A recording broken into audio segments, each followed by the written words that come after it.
这个引拍动作，它这里面有一个非常重要的一个环节，就是大家一定要敢于去拉手。这个拉手很重要啊，我但凡看到的动作里面都有这种不敢拉手，有点怯手的状态。实际上我们在打的过程中呢，大家一定要去敢于拉肩，敢于去拉肘这个位置。我们再来看一下正确的动作。那么我们在做好站位站姿的时候，他发球的时候，我发现咱们业余球友有好多都是什么呢？这种两脚平站，实际在发球的过程中是错的，应该是什么？左脚在前，右脚在后。同时我在拉肘拉肩的时候，你看我的身体正常做一个准备动作，拉手拉肩你看拉手拉肩，它是有一个转体拉手的动作。那么我们在拉肩拉肘的时候，我的肩膀和我的肘部同时在引拍的时候，大家一定要往后拉。这一点是我们很多球友都容易做不到位的一点就是我们在一勾手发球的时候就这样，太小太小，这样去拉或者是这样去拉，这就是一个错误点。我们在拉肘的时候一定把拍面打开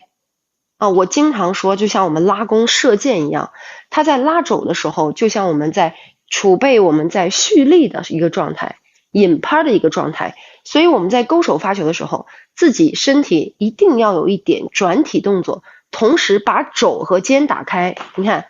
我在发的过程中把肘和肩打开，进行什么引拍动作你拉开了，你才有出球这一瞬间的摩擦。所以这一点是我们很多球友相对来说都要注意的一点相对注意的一点，拉肩拉肘拉肩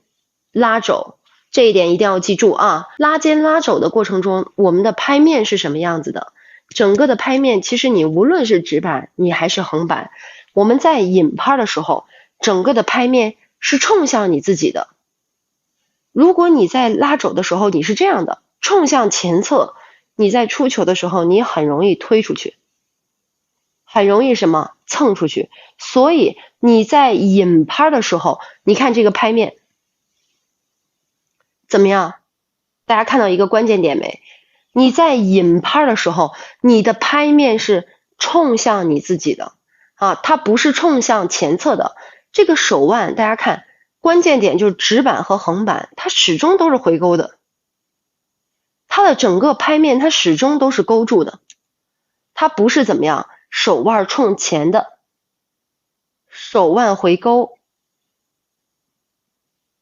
手腕回勾，这是非常关键的一点。就是你的拍面，如果你勾不住，你的拍面冲前，那么你在接触球的这一瞬间，你就是摩擦到球的后面。你摩擦到球的正后方，那球它肯定是往前走的。我们只有摩擦到球的右侧面，我们发过去的球才是右侧旋。所以你的手上动作要始终保持着回勾状态这就是回勾状态直横都是这样的，这个就是回勾状态。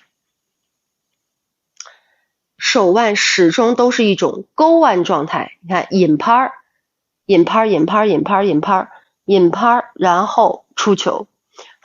这是我们的横板。你看引拍，我拿到拍子，我引拍，我再往后一点我引拍出球的这一瞬间，你看他的手腕始终保持回勾，引拍出球出球出球出球出球，手腕回勾，手腕回勾，直板也是手腕回勾，手腕回勾。这个引拍的时候，如果你的角度没有手腕回勾，你是这个角度出去的，你发过去的球就是怎么样？没有右侧旋。横板也是这样的，手腕一定是回勾状态引拍，在出球这一瞬间，我们才有可能摩擦到球的右侧面咱们才有可能摩擦到球的右侧面。手腕是咱们的手腕是什么呢？